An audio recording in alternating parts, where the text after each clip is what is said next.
we are going to start? Yes. Yes. So, thank you very much for coming to our session about knowledge gaps. And well, what is a knowledge gap? It's everything you decide that is missing on your wiki, on your Wikipedia. That's the sole definition. And we are going to talk with you about the following thing.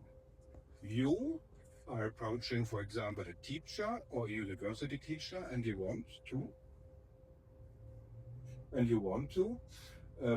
have something with the Wikipedia, writing Wikipedia articles, but you don't know which ones. You don't know, can we make a list of it? Can we somehow think before how we can guide the people so that they have an idea?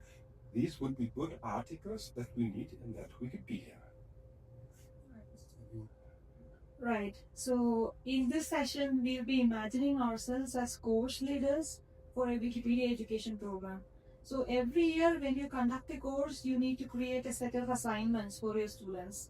You need to decide which articles that your students need to write about. And this has to change every time because once the knowledge gap is filled, it's filled forever. So you need to create a new list.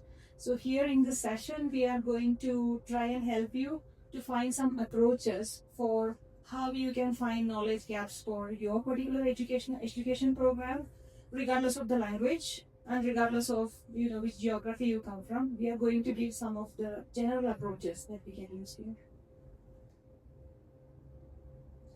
Yes, and this is what we are going to do. We want to think about it. We want to have the thinking how to come to this list. What is the method? What are we going to use? And we are presenting 7 approaches. There are maybe more approaches how you can come to identifying knowledge gaps. And we are also going very practically talking about the tools, but it's not the tools alone, but for what you want to use them. This is what we are going to do. Our plan for today is to start with a general introduction about what knowledge gaps are. We will provide an approach about how you classify knowledge gaps. Gaps can be different based on how you take it, but also you can have an objective approach to classifying knowledge gaps. We will discuss about that in a bit. And then we have created seven approaches, including workflows and tools, to find out what knowledge gaps would be appropriate for your education program. And in the end, we'll have a little workshop where you can play with the existing tools on Wikimedia to figure out what knowledge gaps you need for your education program. And we can also have some time for discussion. We are such a small group, so I think we'll have more time to be together and do some work together. If you just want to listen and be only an observant, that's quite fine as well. But we really encourage you to come in and participate. Something about me. My name is Netha Hussain, and the picture on the top is Wiki Project. It's the emblem of Wiki Project Women's Health, the project that I'm working with. Wiki Project Women's Health is about mapping and bridging the knowledge gaps related to women's health. And my experience with knowledge gaps comes from this project, and this is something I'm very passionate about. And the picture on the left, that is the book that I have written. And I don't recommend that you read that book. It's very boring. If you are a neuroscientist, maybe you read that book. But otherwise, no, because it's too complicated. And that's the picture of the cat from my neighborhood. And he's there because the cat is this cute. Right. And that's about me. Thank you. Yes, I'm Dr. Ziko van Dijk. I am a German who lives in the Netherlands. You see the famous landmark of our village there.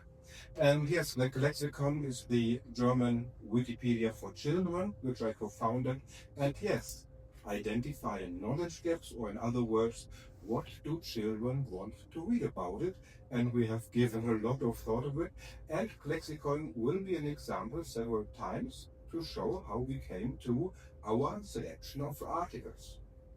Yes, and this thinking, I hope not overthinking, led to this book in German language about understanding wikis and Wikipedia.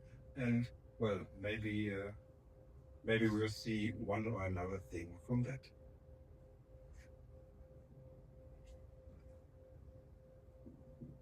Now I'll briefly share about how we categorize knowledge gaps objectively.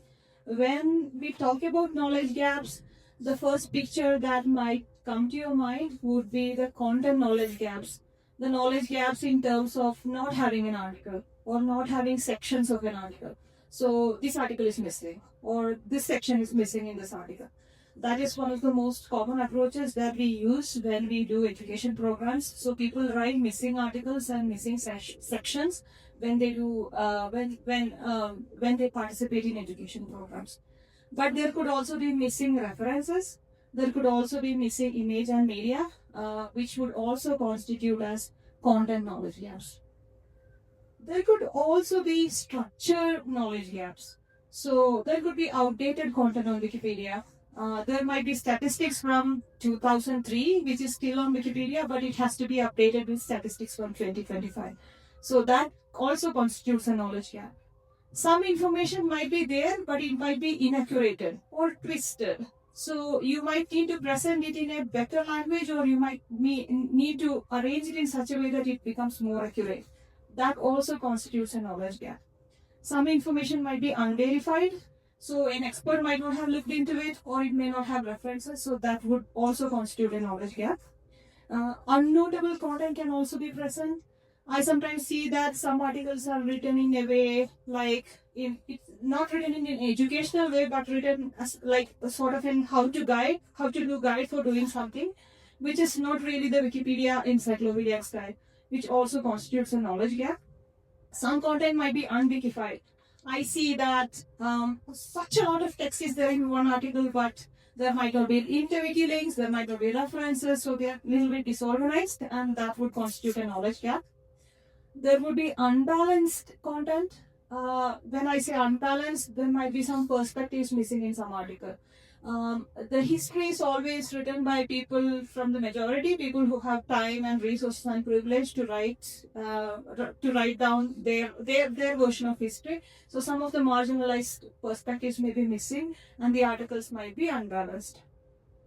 And some content may be inaccessible to some people. If we do a lot of diagrams with yellow, red, and black colors, it is likely that people with color blindness, they don't understand, because you don't present that in writing, but you present that in image format. So all these things might constitute knowledge gaps which your students can work on during in your education program. And when we think about knowledge gaps, we also think about that as gaps or deficits. But now I want you to also do a thought process where you consider surplus content also as knowledge gaps. There could be non-notable content on Wikipedia. There could be copyrighted content on Wikipedia which should not be there.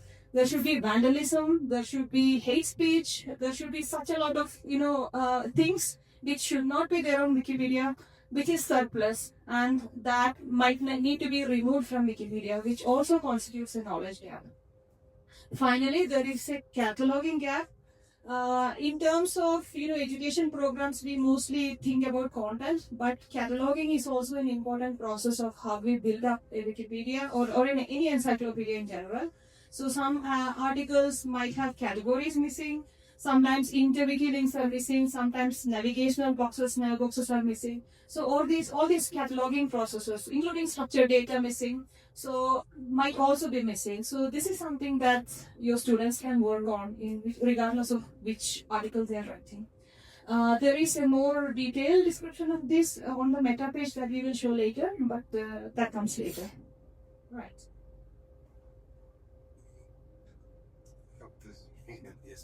And I think if I have this distance, is this okay? Yes. Yeah? It's not distance. So thank you, and we are focusing on articles because I believe this is what most people came here for, and yes, that's also what in the universities they are asking for. It's part of the assignments that they can give. Our goal is having a list of articles that could be written by students. And we are not talking about the context of English Wikipedia, but it absolutely doesn't matter.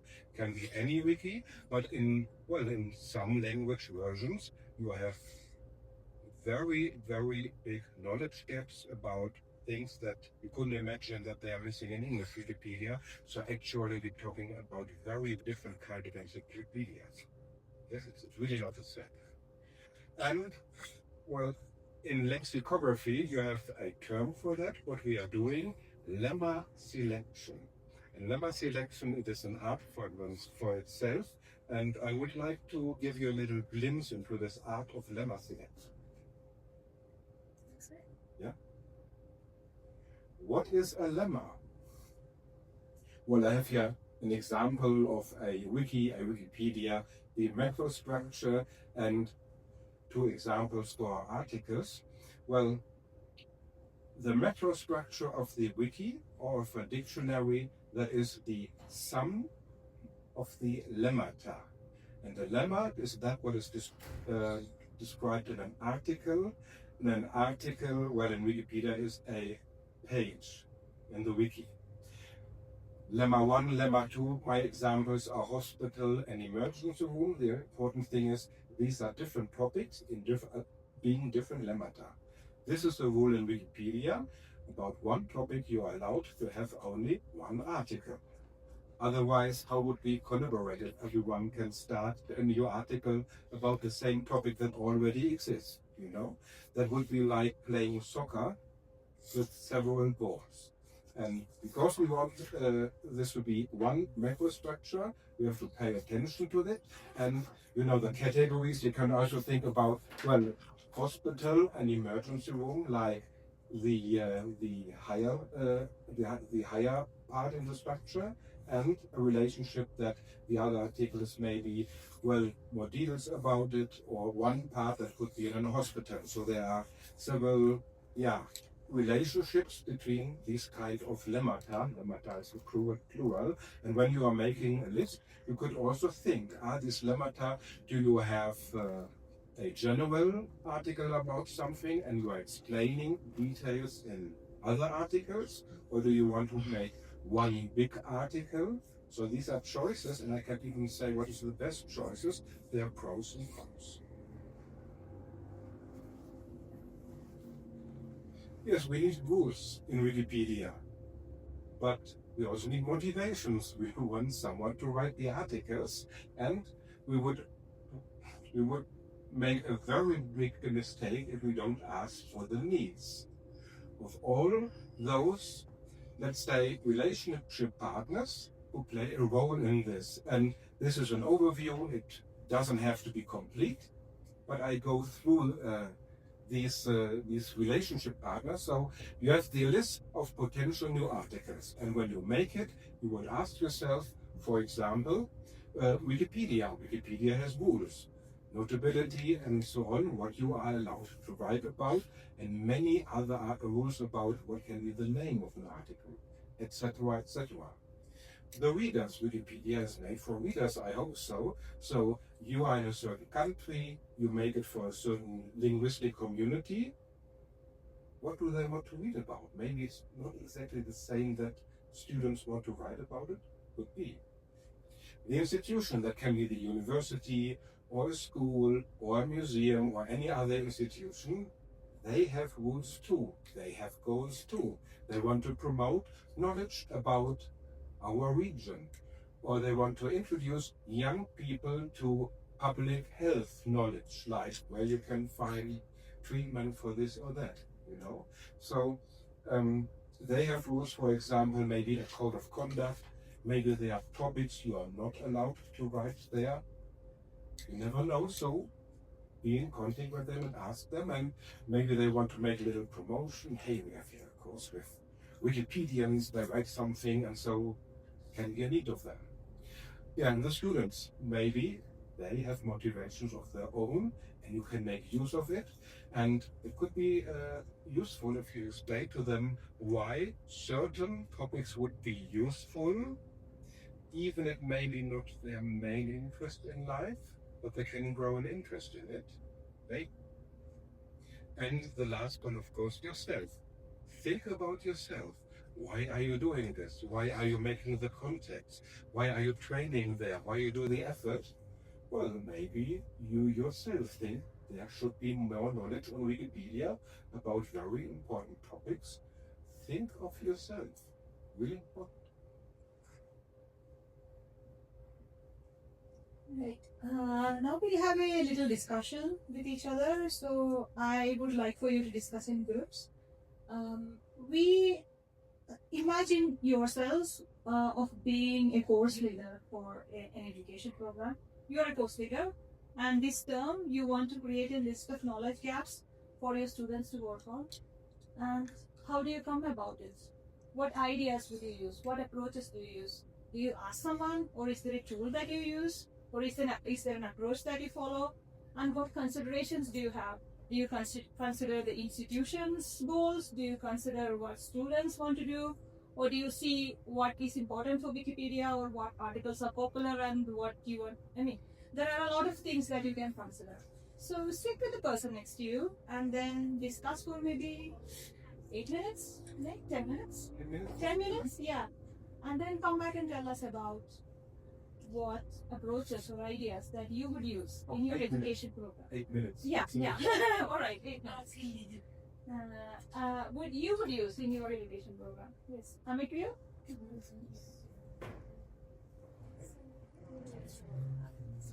7 approaches. So over the years, I collected the ways how people come to the lemma selection. And, well, maybe they are 7, maybe they are 8, maybe you think, hey, it's just the holy number, it's 8, 6. It doesn't matter. We will have a look at them. And first, there are a couple of methods I would like to present with my lexicon experiences, and we will take on from that. Yes? Approach number 1. Which content is important to you? Well, the lexicon is like a Wikipedia for children in the German language, and we started from scratch, 0 articles. And I thought, well, of course, it would be natural we are going to have more articles about famous men than about famous women. You know, it's the history. But I thought, well, at the start, I would like to have a list of 10 famous women from German and world history. And I thought I shouldn't do the list myself. I asked female friends of mine. Not scientifically, but more than a handful. Several of them surprised me with the name of Rosa Parks. So an activist, 1960s, the USA. She sat in a part of a bus that was reserved for white people. She was from the civil rights movement for the rights of African Americans. Okay, I wrote the article. I didn't know much about her, and I thought writing the article was very interesting, and I was happy to have the article, and it's also moving history, right? Do you think that a lot of children have ever clicked on the article on a yearly basis? I believe 200, so it's very, very few people actually, because Rosa Parks simply is hardly known for most people in Germany or in most of Europe, I'm afraid, but I'm happy for those children who read the article. I don't care, I'm happy with the article, because we wanted it. And the next one, please. Oh yeah, what terms are already in our articles? Someone made a tool for us for the lexicon, and he made a tool that listed words, not common words, not and, the, is, but words that are often in the articles and don't have an article yet, and some other tricks. And very quite high was the word invention. Because we had so many articles about Mr. Edison, about the bicycle, when was the bicycle invented, and this invention was made in that year. So I thought, why not having an article about invention? Yeah, technical invention, why not? And we have a wonderful tool. We know what the readers of the lexicon are searching for. They type it in, they search for something. Yeah. Oh no, sorry. What was it? This one is Oh, yes. What should be? Let's do the fourth, and then we go back. So what are they searching for? We know that they type it in, they do it for us, and what to expect. I believe this is on a daily basis. They are searching for cats, dog, cat in the singular, about, well, you understand it without knowledge of German, but wolf, fox, and Germany, and well, you could expect it, But and we have articles about all of this, and we now when we had just 2,000 articles, most children did find what they are looking for. But I also sometimes find a word like axolotl. This is an animal, and I thought, why are children searching for it? Maybe it was on TV or it is in a school book, I don't know. But I thought, okay, axolotls are cool. I wrote the article about it, and we were complete, and we knew we have readers for that. We knew that. So back to the three, please. No, I will complete. Oh yes, please. Yes. One of the tools that I use is Google Trends. So then you can see what people are searching on the rest of the internet. And then we have tools like page views and mass views, where you can see what is the most trending topic that people are looking for.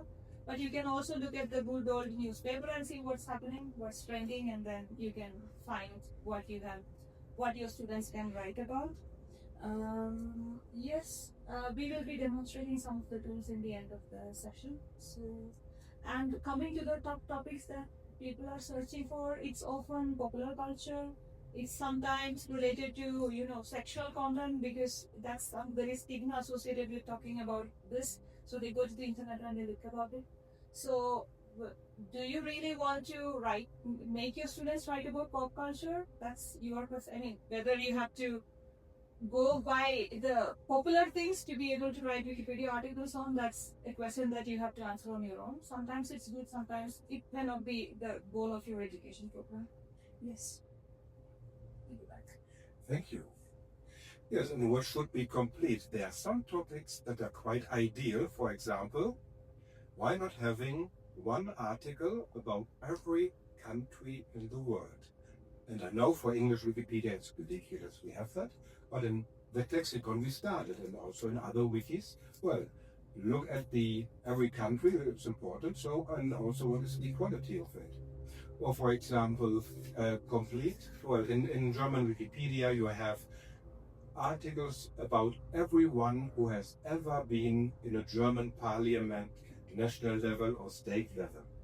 For having it's complete. So some people are satisfied when it is complete. But maybe, talking about public health as an example, in your country there are 15 hospitals. Some of them are quite small. It's like a doctor's house. Okay, officially there are 15 hospitals. Maybe you want to write an article about each of them.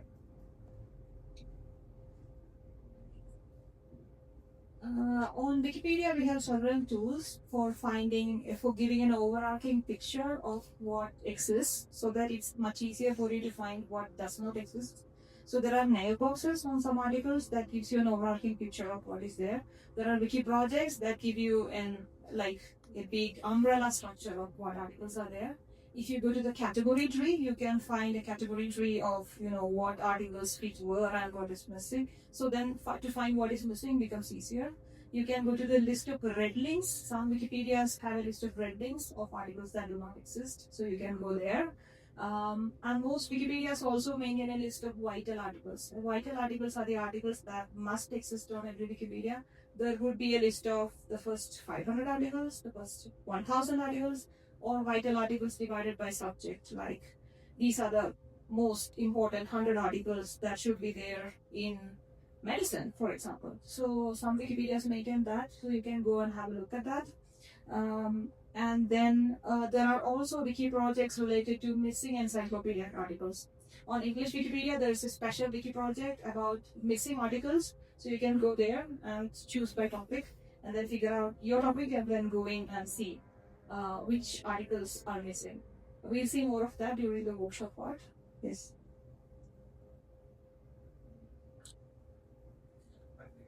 I think we kind of covered. Yes.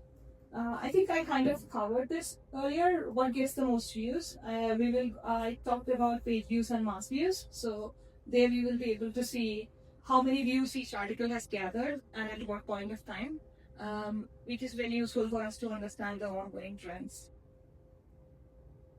Yes. Yes. Yeah. What's in the news? So an encyclopedia, what's the purpose? It's for people to understand the world they are living in. And yes, in the news, you have constantly new topics, and that is a problem for an encyclopedia. You don't have the people to cover everything of this. But for example, there are certain topics, you know what I'm talking about, they are quite often constantly in the news, and then you should pay attention to that and make something of it. You can be sure that many people, many readers want to learn about it.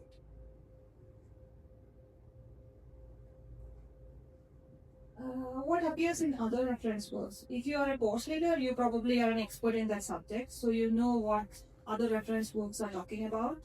One of the list of topics in medicine is the MESH framework. So they have the list of all keywords that people write articles about, research articles about. So if you go to the MESH framework, you can see such a lot of topics that you can write about. And I think most other disciplines also have similar lists where you can go and find out what is appearing in academic publications, what is appearing in popular science, what is appearing in news and so forth. And then you can use that list to find out if that kind of article exists on Wikipedia. And on Wikipedia, it's on English Wikipedia, we maintain a list of articles related to different disciplines with keywords. So there is an index of anatomy articles, and you go to that index and you see such a lot of keywords related to anatomy. There is an index for radiology, there you go, and you can see all these keywords related to radiology. So keywords without Wikipedia articles are quite easy to find if you go to these index pages.